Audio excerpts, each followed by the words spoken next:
আলিশ ভাগে না ছেলেদের, তাই সকালে স্কুলে ভিড় মেয়েদেরই।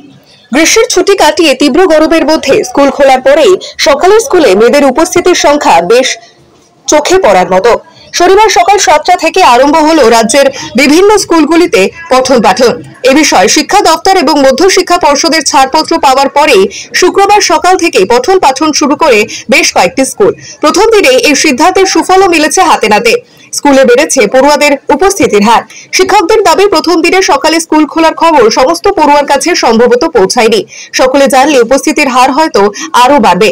প্রসঙ্গত, তীব্র গরমের কারণে প্রায় 50 দিন বন্ধ থাকার পরে সোমবার থেকে রাজ্যের অন্য জায়গার মতো জেলার সমস্ত স্কুলে শুরু হয়েছিল পঠন পাঠন।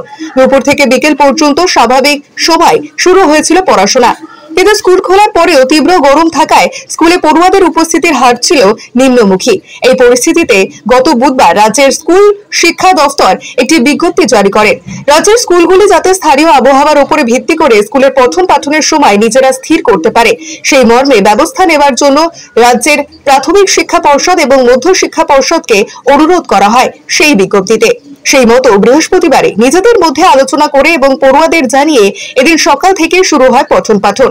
তবে আজ অর্থাৎ শনিবার সকাল 7টা থেকে ময়ূরেশ্বর 2 নম্বর ব্লকের অন্তর্গত কোটাসুর উচ্চ বিদ্যালয়ে আরম্ভ হলো পঠন পাঠন।